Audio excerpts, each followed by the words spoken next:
Bienvenue à tous, pratiquants amateurs de football dans USB pour une semaine en ballon, l'émission qui s'intéresse à l'actualité des 5 clubs de notre région évoluant en Ligue 1 et en National, en partenariat avec nos confrères de France Bleu, Mayenne, Maine et également Loire-Océan. Pour une bonne émission, il faut un bon invité. J'ai le plaisir de recevoir Bruno Laposta. Bonjour Bruno. Bonjour.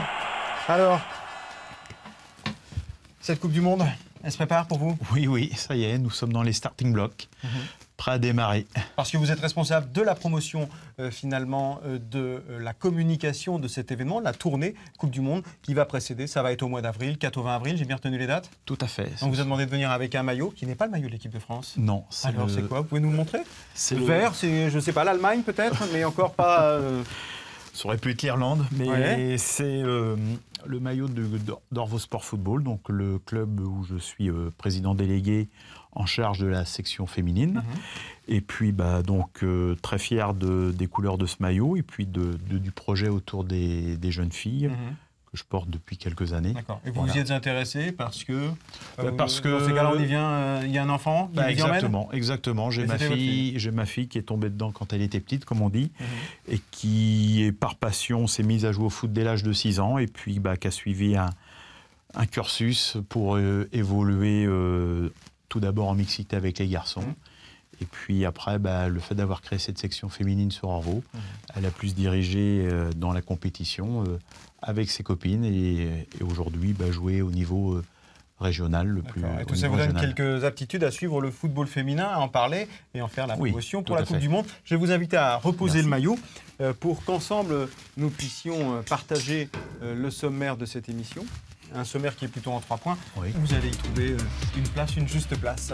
Et tout d'abord, on va parler donc de la Coupe du Monde 2019, Coupe du Monde féminine. Il y a de plus en plus de licenciés en France. Elles sont de plus en plus nombreuses également en Pays de la Loire. Phénomène football et également un peu phénomène de société. On va en parler.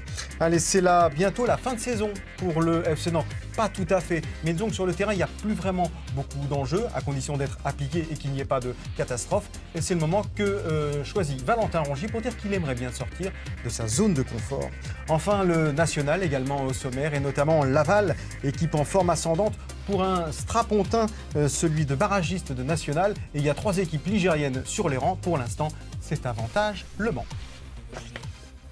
Allez, nous allons parler donc de la Coupe du Monde pour commencer, puisque vous êtes là, Bruno Laposta, et on va commencer par découvrir celle qui est la mascotte de cette Coupe du Monde féminine 2019 en France, Etty.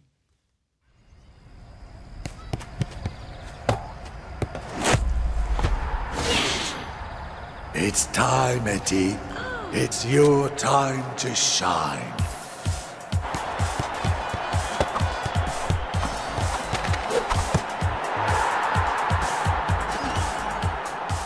Alors, on va faire le travail, Etty, pour vous? Non, il y a quand même une promotion à faire? Oui, il y a un peu de travail à faire. Bon, je pense qu'elle va nous donner un sérieux coup de main parce qu'elle est très jolie en plus. Elle symbolise un peu la liberté de jouer. Oui. Je suis une fille, je joue. Et alors? Tout à fait. Et puis je la trouve très féminine en plus, donc c'est très bien.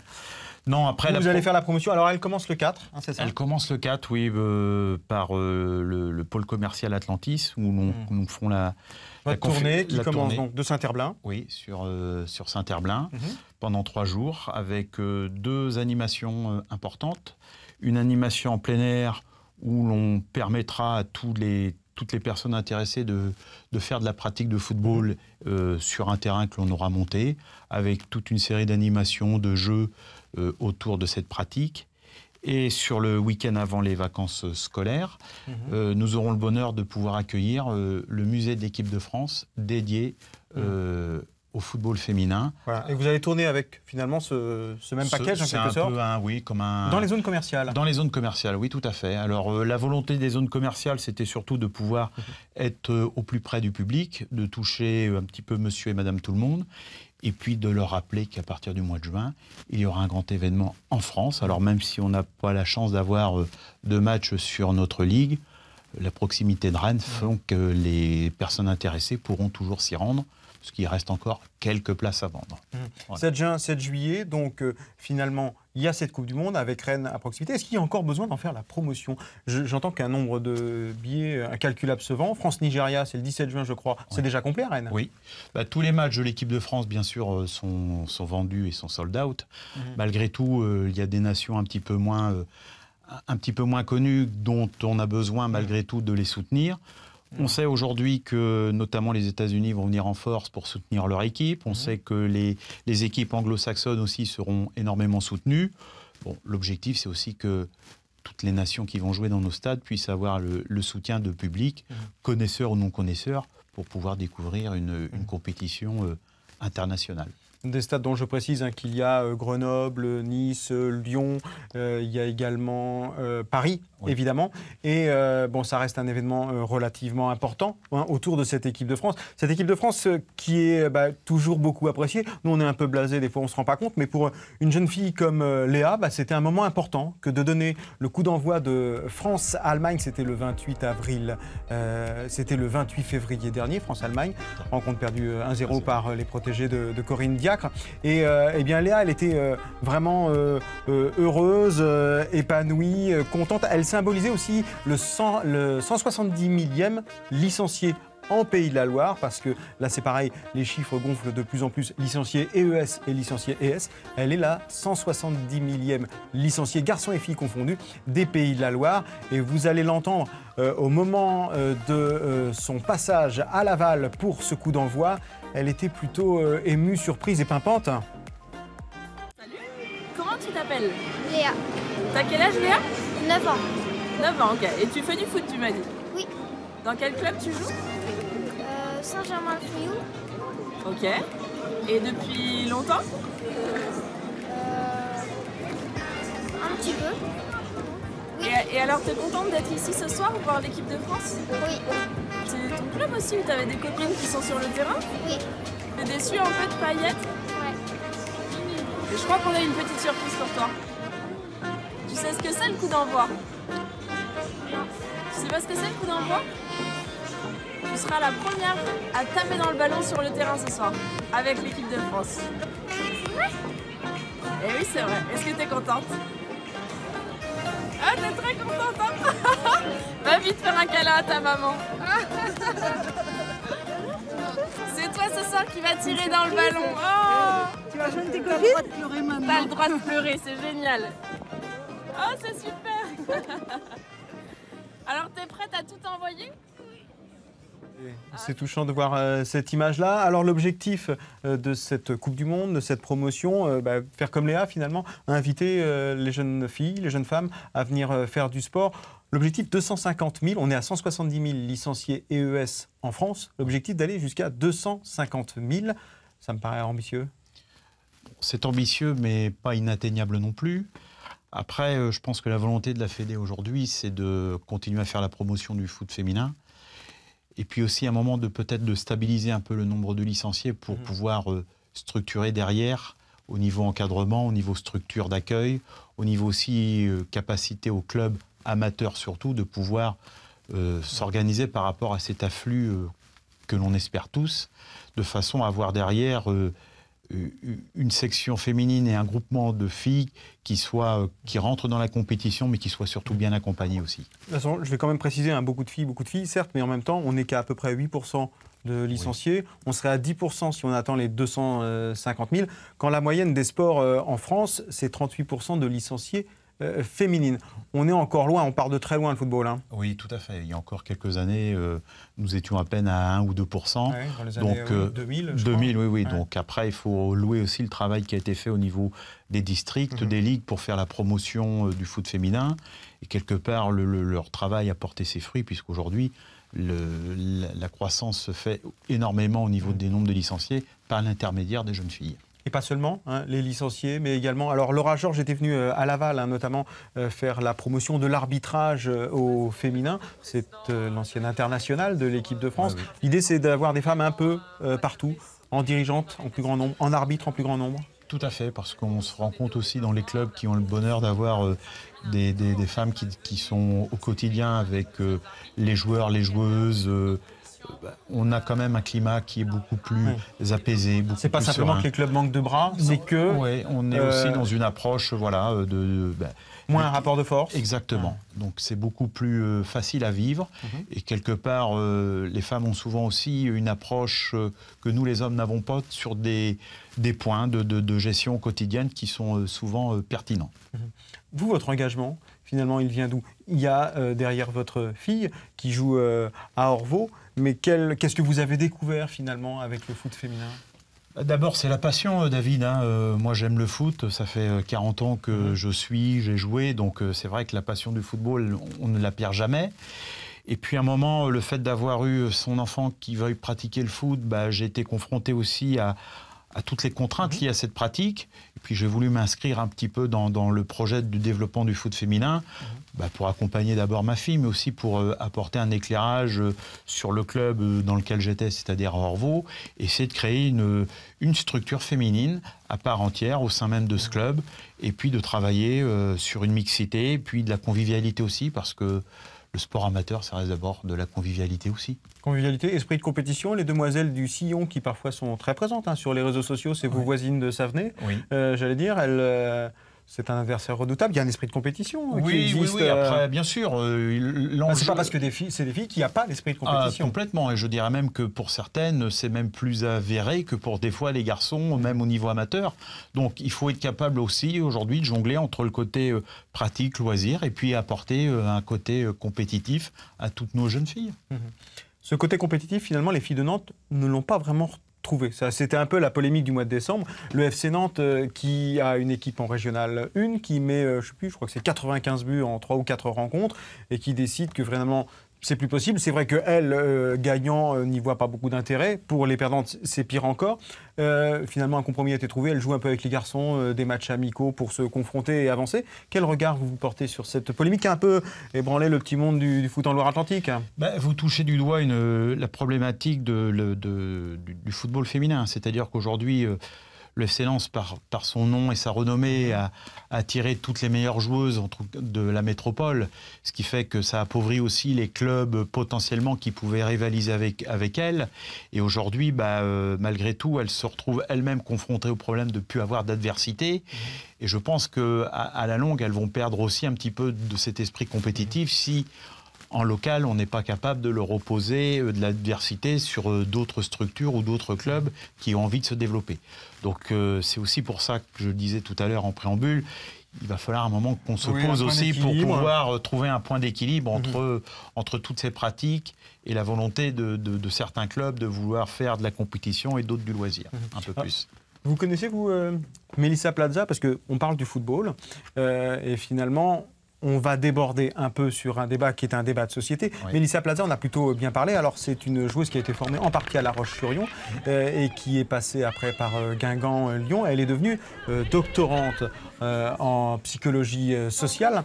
Vous connaissiez ce dont vous dit quelque chose, déjà? Peu. Vous pouvez dire non? Non. Elle a joué dans les années 2000. Plaza, oui. Après, sa fonction aujourd'hui... Non, ça, je veux bien vous croire qu'on ne va pas suivre toute la carrière des joueuses de foot. Mais là, c'est intéressant. On va vous montrer un extrait de la conférence qu'elle a donnée à l'école centrale de Nantes, où elle s'est exprimée, c'était le 28 février. Alors, elle mélange un peu son histoire personnelle et finalement ce que lui ont apporté ses études pour parler de ce sport, le football, ce sport qui intègre alors qu'il peut exclure et aider l'école.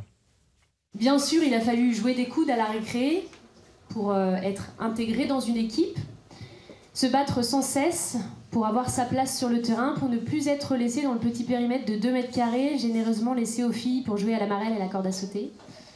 Se battre pour ne plus être choisi la dernière ou collé dans les buts parce qu'on n'a pas de gardien. Et pour enfin, être désigné capitaine d'équipe. Bon, et je dois dire quand même qu'à terme, les garçons ont su être pragmatiques et ont compris que s'ils voulaient gagner, il valait mieux m'avoir dans leur équipe. Bruno Laposta, quand vous entendez ce discours, parce que, bon, on est garçons, le football, c'était au loin pour les filles, dans des générations un peu passées. Votre fille vous emmène au foot et vous entendez ce discours. Ça résonne différemment, j'imagine, aujourd'hui d'il y a 20 ans? Oui, mais alors je suis surpris et content de ce que vient de dire Mélissa, parce qu'en fait, on a été aussi confronté au départ à ce qu'elle a vécu. Alors, la période a été un petit peu plus facile à vivre, parce que, quelque part, le football féminin se démocratisait un peu plus. C'est vrai que les débuts de ma fille ont été souvent confrontés à cela, et que, quelque part, leur force, souvent aux jeunes filles, c'est de prouver par le terrain qu'elles ont largement leur place, pour arriver à la fin à être reconnues, et voire même indispensables par moment pour certaines équipes quand elles jouaient, notamment avec les garçons. Donc aujourd'hui, ça y est, on va dire que cette époque-là est plus ou moins révolue, mais ça a existé, c'est clair. Et ça aide aussi le parent que vous êtes et qui suit à se dire je me lance sans forcément faire de distinguo. Tout à fait, mais bon, il a fallu aussi des fois un peu jouer des coudes pour s'imposer dans son propre club, parce qu'il y avait malgré tout encore des discriminations, il y avait encore pas forcément une volonté d'accueillir à bras ouverts nos jeunes filles. Bon, je dirais qu'Orvault avait passé ce cap-là depuis bien longtemps malgré tout, mais pour avoir tourné sur pas mal de terrains, je peux vous dire que c'était pas toujours simple pour les jeunes filles quand elles devaient pratiquer le football, notamment en mixité. Je vous fais partager maintenant l'illustration d'un exemple que vous connaissez, c'est l'exemple de l'Étoile Mousillonnaise, puisque ce club, nous sommes allés les rencontrer, et ils ont pris une initiative intéressante, parce que là on voit que le foot peut être également un levier pour sortir finalement de juste sa zone à lui d'expression qui serait le terrain, le football, pour aller un peu ailleurs au nom d'un problème qu'ils avaient rencontré, qui était un problème de territoire dans le vignoble nantais. C'est un extrait d'un reportage que vous découvrirez en entier le jeudi 28 mars prochain. Extrait. Christophe Barrault fait la tournée des collèges du vignoble nantais les lundis et vendredis à 17h pour ses licenciés féminines. Les minibus de l'Étoile Mousillonnaise circulent depuis 2016, depuis que le club a monté son académie Sport et Devoirs. 2 jeunes éducateurs en service civique, le pharmacien de la commune supervise et conseille. Du collège au stade avec les devoirs, ce service, aujourd'hui facturé 25 €, reste très avantageux pour les parents habitants d'une zone rurale. À Mousillon, Roxane a pu assouvir sa passion du foot il y a 3 ans. C'est très pratique justement parce que j'habite à une vingtaine de minutes d'ici, du coup au lieu de que mes parents m'emmènent avec le goûter, les devoirs, le car et tout, comme ça j'arrive bien à l'heure, c'est très bien. Appel contre appel, va chercher loin. Il n'y a pas de possibilité de transport en commun. Les collèges, les parents, on travaille sur 30 communes. Notre problème qu'on a eu, c'est garder nos jeunes filles. Et l'académie a permis ça, de pouvoir faire venir des jeunes filles qui n'auraient peut-être pas joué au foot autrement. Et puis de garder nos meilleures joueuses. Initiée pour les féminines, la formule sport et devoir est aujourd'hui proposée aux garçons de l'Étoile Mousillonnaise de football. Alors, on ne pourra pas faire ça partout, tout le temps, mais qu'est-ce que vous pensez de ce foot qui devient un levier, finalement, pour là, régler un problème qui était un problème de territoire? Ils perdaient des jeunes filles, elles ne venaient plus jouer. On peut faire ça, vous pensez? Ça peut se reproduire? Complètement. Pour bien connaître le club de Mousillon, je pense qu'ils peuvent être cités en exemple, et leur organisation ne peut qu'être dupliquée dans beaucoup de clubs de toute façon. Après, il y a toujours une question aussi de moyens et puis aussi d'investissement humain.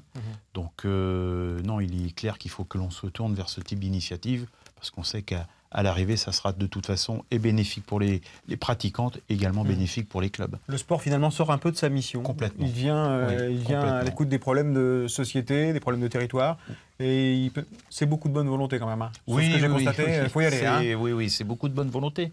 Mais au moins, un club comme Mousillon a su prendre en compte la problématique pour augmenter leur nombre de licenciés et leur apporter un service parallèle, l'aide aux devoirs le soir, la prise en charge des enfants à la sortie des collèges, des écoles. Et c'est l'idéal, c'est parfait. Allez, on va passer très rapidement au club de l'élite, la Ligue 1, le FC Nantes, le SCO d'Angers. Juste avant cela, quand même, vous dire qu'il y a un maillot, USB à gagner. Il est là derrière moi, il est joli, il est noir, avec un petit liseré rouge-orange, très corail, c'est très tendance. Hein. C'est un maillot qui a gagné pour les passionnés de foot. Vous nous partagez vos vidéos, c'est comme ça que vous pouvez le gagner. Nous après on fait une petite sélection, on choisit les meilleurs et on vous envoie un maillot. Pas mal, hein, si vous en avez 7, vous pouvez faire un tournoi de fin de saison avec les couleurs du USB Foot. Vous envoyez vos photos, vos vidéos de foot amateur ou de haut niveau, enfin ce que vous voulez. Hashtag USB Foot, c'est un lien via le tweet, ou USB Foot 2018 Gmail ou @USB Foot. Tout ça, c'est les moyens, c'est le compte Instagram pour nous faire parvenir vos vidéos. Et pendant ce temps-là, défile le gagnant du jour. C'est Scaramosino, ni plus ni moins que le défenseur du Stade Lavallois qui vraisemblablement avait du temps pendant que son équipe jouait pour les filmer. Il nous a envoyé cette vidéo. On n'est pas obligé d'être un professionnel, pas obligé d'être à Laval. Il y a 5 départements. Le foot, finalement, c'est partout. Un beau coup franc ou des jonglages finalement assez surprenants. Enfin, nous, on reçoit tout. On fait le tri. Et pour les vainqueurs, il y a un maillot du USB Foot. Et on va maintenant passer à la Ligue 1.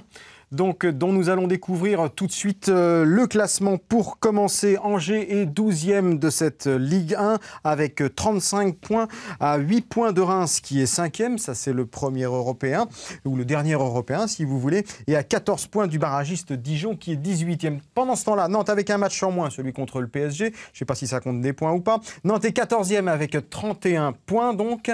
Et à 12 points d'une place européenne. En regardant derrière, c'est 10 points du barragiste. Ça fait une fin de saison un petit peu en creux pour nos deux clubs de Ligue 1. Et on va commencer par s'intéresser à Nantes.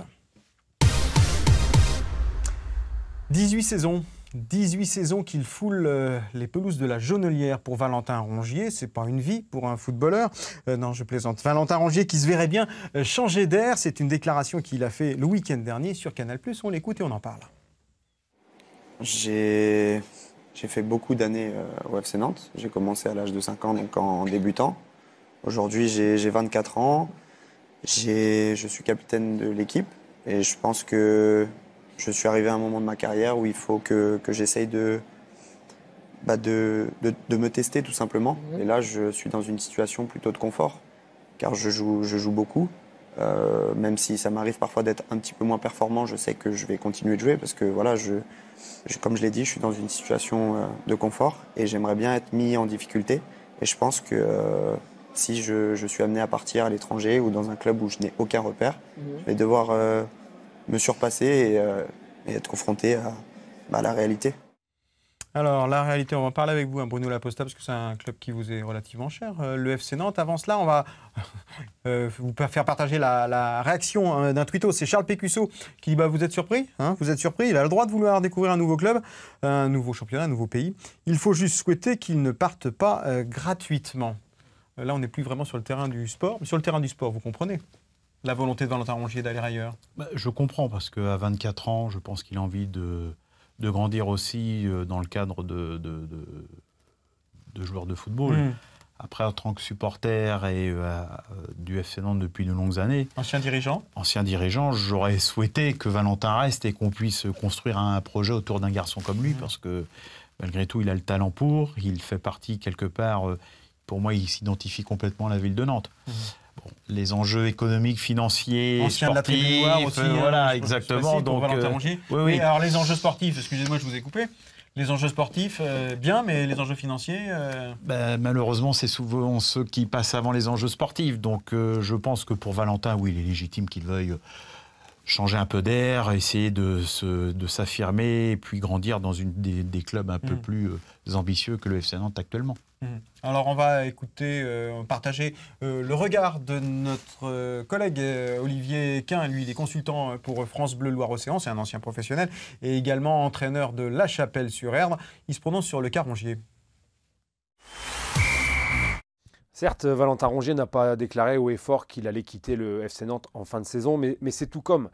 Il a néanmoins déclaré qu'il était tombé dans un confort, qu'il faisait peut-être moins d'efforts pour être titulaire parce qu'il a cette assurance, déjà parce qu'il est capitaine, parce que c'est un des meilleurs joueurs, et puis il le sait très bien, il est pratiquement assuré d'être titulaire à chaque match. Et quand c'est comme ça, vous en faites moins d'efforts, vous surpassez moins, vous ne sublimez plus.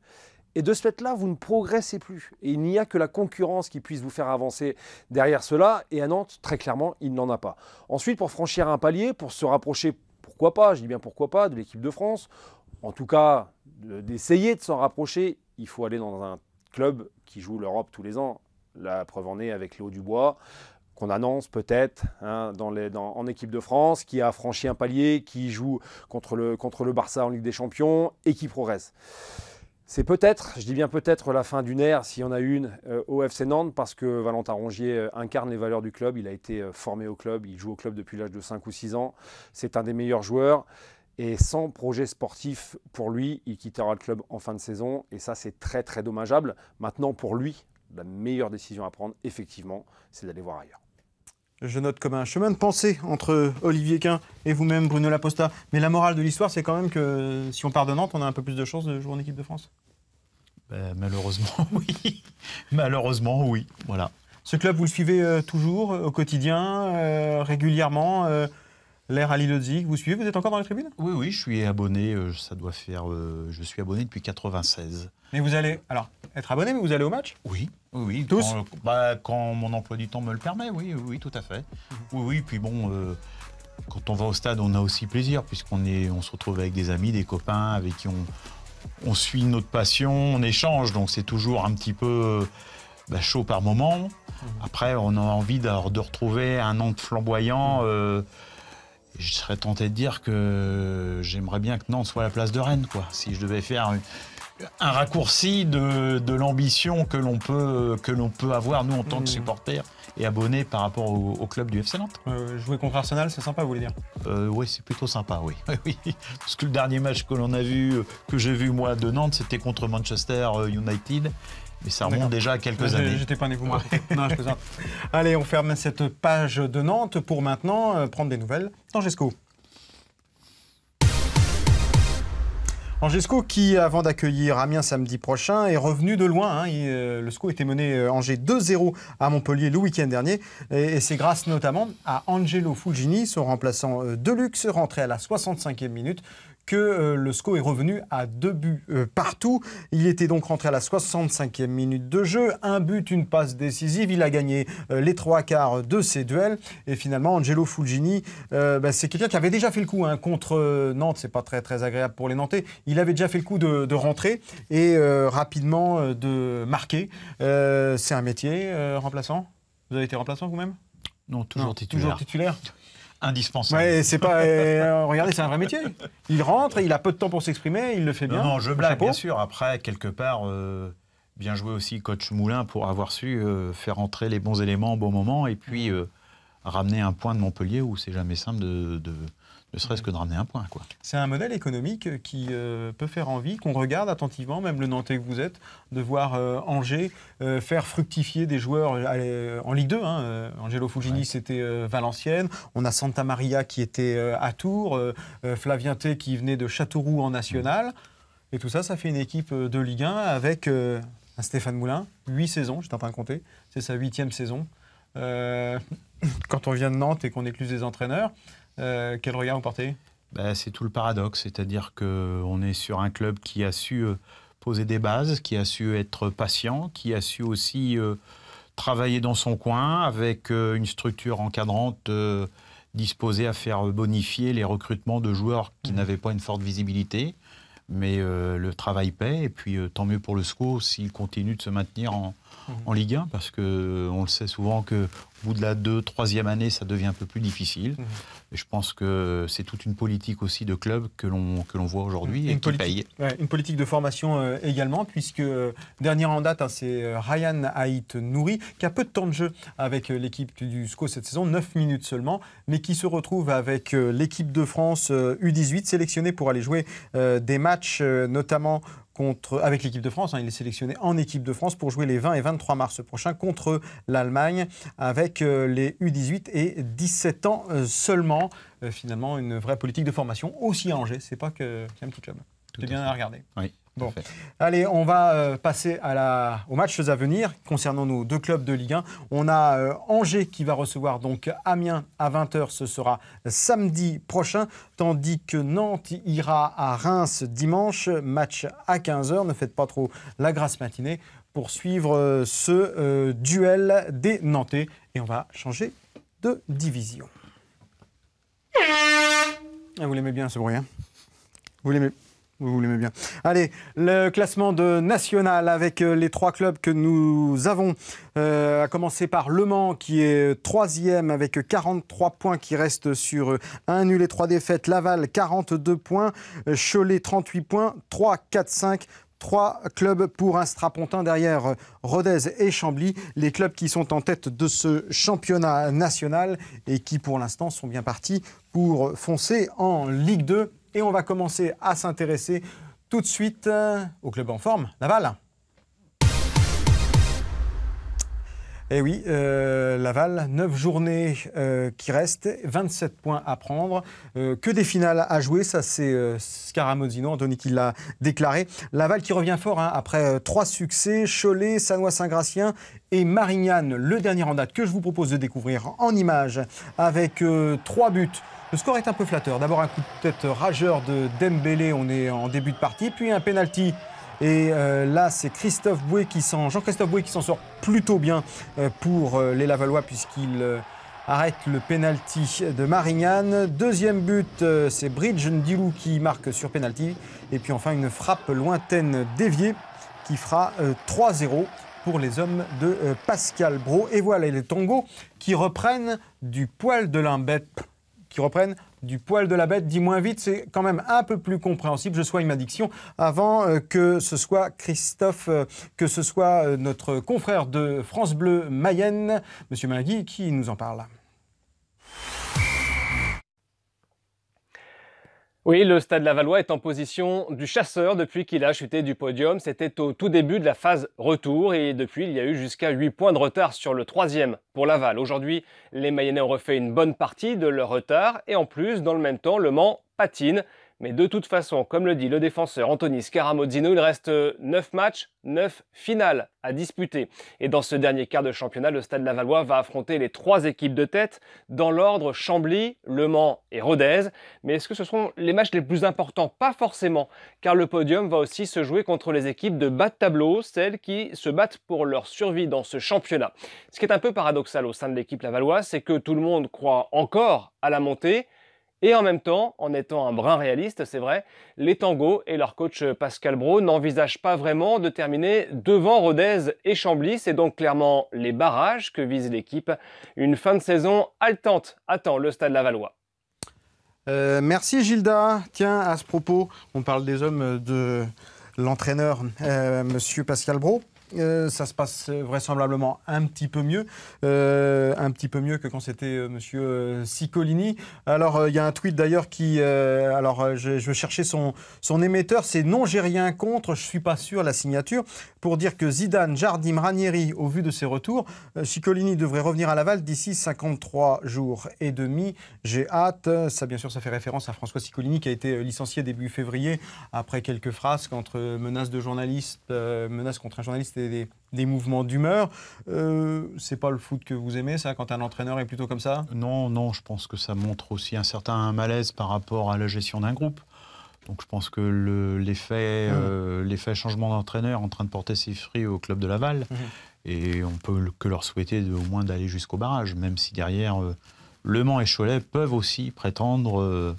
On sait souvent que la fin de saison nationale est délicate parce que les 4-5 derniers matchs, il n'y a aussi pas que des enjeux sportifs, donc ça peut aussi avoir quelque part un point où justement ces clubs vont peut-être pas forcément faire la même course au même moment, donc à suivre.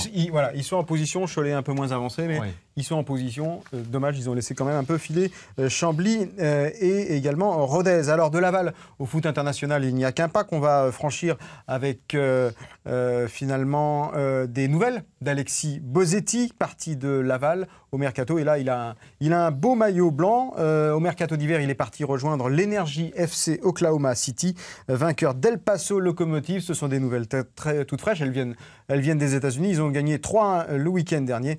Et Alexis Bosetti dispute le championnat de United Soccer League, qui est l'équivalent de la Ligue 2. On voyage. On voyage. Ouais. Oui, ça sert à ça, USB notamment. Allez, on passe au Mans. Petite forme, les Sartois qui voient fondre sur eux Laval et s'éloigner les prétendants, je vous le disais, à la montée directe en Ligue 2 que sont Chambly et Rodez, avec une petite pensée pour Didier Drogba. puisqu'il a été Manceau. Je ne sais pas si vous l'avez vu jouer sous les couleurs mancelles. Là, c'était il y a quelques années, en 97, il arrive au club, il passe 5 saisons et il a 41 ans depuis lundi dernier. L'Ivoirien a commencé sa carrière professionnelle donc au Mans. Et oui, et son point faible, c'était le physique, paraît-il, à l'époque. Vraisemblablement, il a quand même un peu boosté son physique et sa carrière ensuite, puisqu'après, Guingamp, Marseille, Chelsea ont suivi pour celui qui est aujourd'hui vice-président de l'association Peace and Sport. Bon anniversaire. 41 ans. C'est il y a longtemps déjà. Bon, allez, match Quevilly, Le Mans. On enchaîne pour parler de cette rencontre qui a eu lieu le week-end dernier avec tout d'abord un but d'une tête plongeante de Vincent Créin. C'était pour les Normands qui jouent en maillot bleu ciel. Et en fin de rencontre, eh bien, Le Mans a pu revenir grâce à ce but, un vrai but d'avant-centre. Hein. Hop, je me lève la balle et je la mets au fond. Ouais, c'est pas mal. C'était quoi votre poste, vous ? Oh, j'ai joué milieu de terrain beaucoup et puis j'ai fini ma carrière devant. En général, on recule, moi, il me faisait avancer. Bon. D'accord, mais le métier, l'expérience, ça c'est dans vos cordes un peu. Oui, après, évidemment. Je vous rassure, j'ai jamais été un très grand joueur non plus. Hein, donc voilà, c'était plus pour le plaisir aussi. Bon, si Le Mans n'a peut-être pas la dynamique de Laval à ce moment de la saison et à 9 journées de la fin, l'équipe a pour elle le calendrier. C'est ce qui console, en tout cas, notre collègue Émile Level. Salut David, bon pour rien te cacher, ça faisait quelques semaines que j'étais pas au Mans et je retrouve une équipe qui est dans une dynamique bien différente. Il y a 2 mois, on se demandait s'ils ne pourraient pas dépasser Chambly. Maintenant, on se demande si c'est pas plutôt Laval et Cholet qui vont passer devant. Donc j'ai regardé un peu les calendriers de la fin de saison pour voir à quoi s'attendre. Et j'ai l'impression que c'est quand même Le Mans qui a les meilleures cartes en main. Ils sont 3e donc et sur les 9 derniers matchs, ils vont jouer contre tous leurs adversaires directs. Il y aura d'abord un gros derby à Laval le 6 avril, avant celui à Cholet le 19. Faudra être très fort sur ces 2 matchs-là, d'autant qu'entre les deux, ils recevront Lyon-Duchère, qui est 6e et qui est une équipe sur qui il faut compter en national. Bon, à côté de ça, il y a 2 autres matchs qui paraissent un peu plus abordables, les 2 réceptions de Drancy, qui est 18e, et de Sannois, qui est 17e. Et puis si Chambly perd des points en route, on ne sait jamais, il pourrait y avoir une très belle finale au MM Arena pour la 2e place, le 17 mai. Bon, si on reste quand même un peu raisonnable, Le Mans peut surtout viser la 3e place, celle qui emmène en barrage face au 18e de Ligue 2. Ce sera la 3e année avec cette formule et jusque-là, elle réussit plutôt bien aux pensionnaires de National. L'an dernier, c'est Grenoble qui était monté après sa victoire face à Bourg-en-Bresse, alors qu'il y a 2 ans, le Paris FC avait perdu, mais était monté grâce à la rétrogradation de Bastia. Bon, on ne souhaite pas ça à nos amis de Ligue 2, mais je pense que Le Mans FC peut garder de solides espoirs de monter. Voilà, c'était notre rubrique sport et finances où le malheur des uns fait le bonheur des autres. Allez, on va enchaîner avec Cholet maintenant. Cholet, dont on peut dire que le club du Maine-et-Loire avance sans pression, puisque avec 38 points seulement, Cholet a quelques longueurs de retard sur les autres prétendants au barrage. Mais c'est vraiment le bon moment pour jouer, hein, loin des extrapolations et des calculs sportifs. Cholet va jouer au football pour tenter de décrocher cette 3e place, sans avoir l'air d'y prêter attention, mais en le faisant quand même, d'autant qu'ils restent également, eux, sur une bonne dynamique. C'était une victoire à Concarneau le week-end dernier, et qui c'est qu'on retrouve à la conclusion? C'est Kevin Rocheteau, son 12e but de la saison, le joueur qui évoluait sous les couleurs des Herbiers la saison passée, eh bien, fait aujourd'hui le bonheur de Cholet, 12e but, il est le meilleur buteur de National. Alors c'est pas forcément celui qui est le plus en pointe sur les réseaux sociaux, parce que là le dernier but qu'il met en évidence sur son compte Instagram, c'est le but qu'il a marqué en décembre contre Marignane, mais il plante de jolis buts, Kevin Rocheteau, dont je rappelle qu'il n'a rien à voir avec l'Ange Vert qui parle un peu plus à des générations. Cholet, vous suivez aussi? Vous avez un favori, vous, au vu de ce qui se passe et pour la montée en Ligue 2? Pour la place de barragiste. Je mettrais quand même une pièce sur Laval. Parce que je pense que le changement de coach a remis une dynamique et que quelque part, c'est un club qui connaît bien aussi la Ligue 2, donc qui mérite de remonter en Ligue 2 quelque part. Même si les 2 autres derrière ont aussi toutes leurs chances, mais je mettrais une pièce sur Laval. Oui. Allez, on va avoir des éléments de réponse assez rapidement avec les matchs à venir. L'agenda de cette fin de semaine sportive pour nos clubs de National. Et une réponse assez rapide d'ailleurs, puisque ce jeudi, Chambly reçoit Laval. Match très très important. Chambly qui est 2e de ce championnat. Puis suivront vendredi les matchs Le Mans-Boulogne. Boulogne qui est 8e. Et puis l'Entente Sannois Saint-Gratien, c'est la destination, le Val d'Oise, de l'équipe choltaise. Allez, on est prêt de clore cette émission, mais un petit bout de corne d'abord, puisque ça fait plaisir aux oreilles. Et c'est l'heure de notre quiz, Bruno Laposta. Alors, je vais vous demander d'ouvrir un placard, et puis ça conditionnera la question que je vais vous poser. Facile, pas facile, moyen. Vous avez un placard à ouvrir. Vous me montrez le maillot qu'il y a dedans. Je sais pas si... Allez-y, je vous en prie. Quelle couleur, le maillot? C'était un maillot bleu. Ah, bleu. Question équipe de France. Faut que je trouve une question équipe de France féminine. Ça ne devrait pas être trop compliqué, j'en avais une en réserve. Tiens, figurez-vous que c'est un match, vous pouvez vous asseoir, je vous en prie. Hop, vous serez mieux, on sera mieux pour vous voir en train de réfléchir à la question que je vais vous poser. J'étais pas né, je vous préviens, c'est un indice. Quelle année pour le premier match international féminin? Il y a l'équipe de France dedans, ou un simili équipe de France. Quelle année? Je vous fais 3 propositions. 1881, 1920, 1925. Je dirais 1925, mais en toute honnêteté, je n'en sais absolument rien. C'est pour ça que je me rendrai... C'est perdu. Oui, cette musique vous donne un élément de réponse. Vous avez perdu. 1925. Allez, 1925, c'est quand Henri Desgranges dit que les filles fassent du sport entre elles dans un terrain rigoureusement clos, inaccessible au public. Oui, d'accord, mais qu'elles se donnent en spectacle à certains jours de fête où sera convié le public. Non, franchement, qu'elles osent même courir après un ballon dans une prairie qui n'est pas entourée de murs épais. Voilà qui est intolérable. Ça, c'est 1925. Le match, c'était en 1920. On va vous faire voir une photo. C'était un France-Angleterre, ou plutôt Angleterre-France en 1920. Elles ont de l'allure, hein, quand même, ces jeunes femmes. C'était une sélection d'équipe de France, quelques joueuses, notamment du championnat parisien, qui ont joué donc en 1920, le 29 avril. Elles ont affronté, c'est les Dicker Ladies, britanniques.